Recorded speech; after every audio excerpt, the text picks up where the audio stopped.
আসসালামু আলাইকুম রহমতুল্লাহ বরকাতুহু। আশা করি সবাই ভালো আছেন এবং সুস্থ আছেন। আমি আল্লাহর অশেষ রহমতে ভালো আছি এবং সুস্থ আছি। আপনাদের মাঝে আবার হাজির হলাম নতুন একটি ভিডিও নিয়ে, একটি বশীকরণ ভিডিও নিয়ে। এবং এই যেটা দেখতে পাচ্ছেন, এই যে নকশাটা, এই নকশাটি দুইটা কাজ হয় এবং একটা বশীকরণ, এবং এটা জিন থেকে রক্ষা পাবেন। দুইটা কাজ হয় একটা বিদ্যা দিয়ে। তো আমি দুইটার নিয়মে বলে দেবো ইনশাল্লাহ।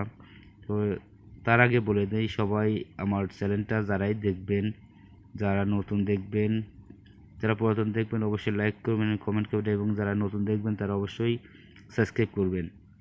পাশে থাকবেন, বেল আইকনটি বাজিয়ে দেবেন যাতে নতুন ভিডিও ছাড়ার সঙ্গে সঙ্গে আপনারা পেয়ে যান এবং আপনারা উপকৃত হতে পারেন।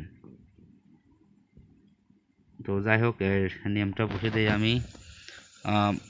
বশীকরণ ও জিন, ভয় ভয় ভয় থেকে রক্ষা পাবেন ইনশাল্লাহ। প্রথম নিয়মটা বলে দেই। প্রথম নিয়মটা হলো, যারা ভয় পান রাত্রে, এটা করা যায় কি, একটা বালিশের উপরে সাদা বালিশের কভার যেটা, সেই বালিশের উপরে এই নকশাটা লেখা যায়। এই নকশাটা ঘর করবেন, এভাবে লিখবেন, এই আরবি হরফগুলো লিখবেন এবং নিচে একটা চোখ আঁকিয়ে দেবেন এভাবে, যেভাবে সেভাবেই বালিশের উপরে আপনি ঘুমাবেন। অবশ্যই আপনাকে খারাপ জিন্নাত আপনার কাছে আসবে না, ভয় পাবে। এবং এবং দ্বিতীয় নিয়মটা বশীকরণ কীভাবে করবেন? বশীকরণ করবেন এইভাবে, এই যে চোখ আছে, চোখের নিচ দিয়ে আপনারা এখানে নাম লিখে নেবেন।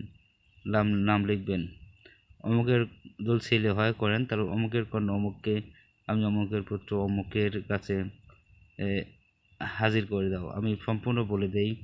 লিখবেন, এই তাসামের খাদেমগণ তোমরা দায়িত্ব গ্রহণ করো, অমুকের কন্যা অমুককে, অমুকের পুত্র অমুকের কাছে প্রেমে পাগলি করে হাজির করো। এক্ষুনি জলদি তাড়াতাড়ি আল্লাহ তোমাদের ভিতরে বরকত দান করুক ও মঙ্গল করুক। এই কথাটা লিখে নেবেন এইভাবে।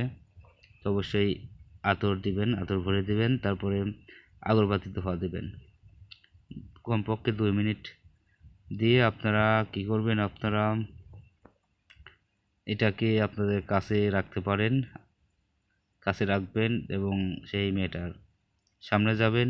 আর যদি মেয়েরা করেন, এভাবে লিখে নেবেন এবং কাছে রাখবেন এবং তার সঙ্গে দেখা করার চেষ্টা করবেন। তাহলে ইনশাল্লাহ কাজ হয়ে যাবে। 1 দিন 2 দিন 7 দিন এবার দেখা করবেন। তো কাজটা করবেন শনিবার মঙ্গলবার ভোরে করবেন। যদি ভোরে না পারেন, আসরের নামাজের পর এই কাজটি করবেন। মাদুলিতে ভোরে কাছে রাখবেন, ইনশাল্লাহ কাজ হবে। তো কাজ করার আগে আমার কাছে কোনো অনুমতি নেবেন এবং কাজ করবেন। সবাই ভালো থাকবেন, সুস্থ থাকবেন। যদি উপকার পান অবশ্যই আমাদের জন্য দোয়া করবেন। আসসালামু আলাইকুম রহমতুল্লাহ বরকাতুহু।